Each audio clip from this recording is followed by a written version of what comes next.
vous remercie déjà d'être venu à ce café citoyen.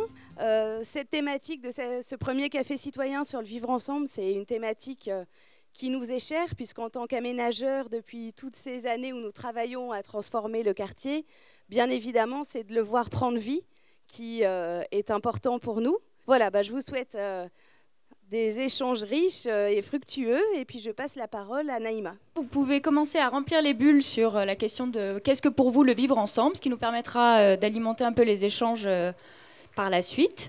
J'ai vu hospitalité, je vous laisse détailler ce mot-là. Pourquoi hospitalité? C'est vraiment le fait, en fait, de prendre soin de l'autre, de faire attention à son entourage et de faire attention à ce que pense autrui, ce que pense son voisin.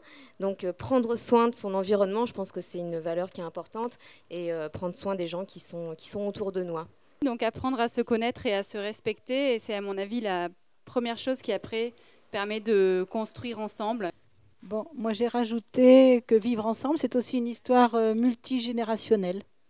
Concernant le travail de la LPO, on va dire qu'il est trop tôt pour savoir effectivement l'implication des citoyens, puisqu'on est vraiment, nous, en amont de la construction. C'est aussi pour nous et pour Monsieur Chavanon, comprendre aussi les relations de voisinage qui se sont créées au fil du temps.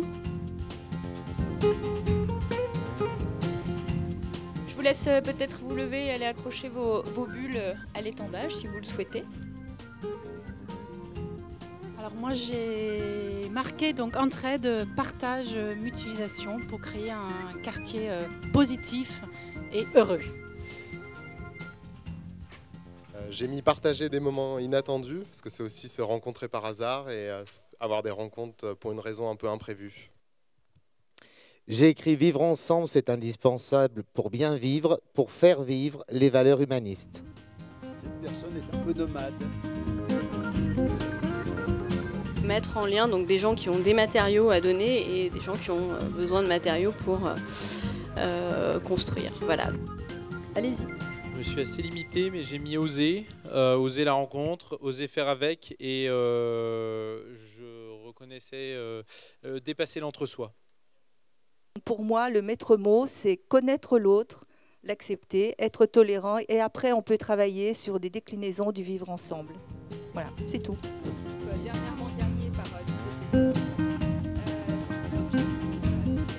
Et puis les enfants, ça a toujours un fort succès. On a forcément un nombre de places limitées pour chacune de ces séances. Moi, je pense qu'on peut revenir un peu sur le dénominateur commun, puisqu'il y a eu quand même pas mal d'échanges. On a eu le faire ensemble, on a eu la question de la différence, c'est la seule chose qu'on partage finalement. On est tous différents.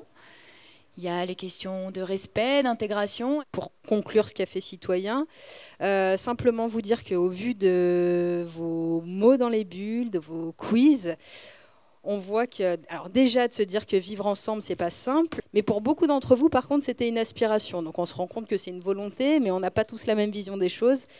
Et donc, en conclusion, on dira que peut-être le dénominateur commun, c'est ce qui a été dit, c'est le respect de l'autre, l'acceptation de la différence, et de ne pas juxtaposer des initiatives les unes à côté des autres, mais bien le faire ensemble, la compréhension et la connaissance de chacun qui nous permettra peut-être d'aboutir et d'arriver à cette aspiration commune.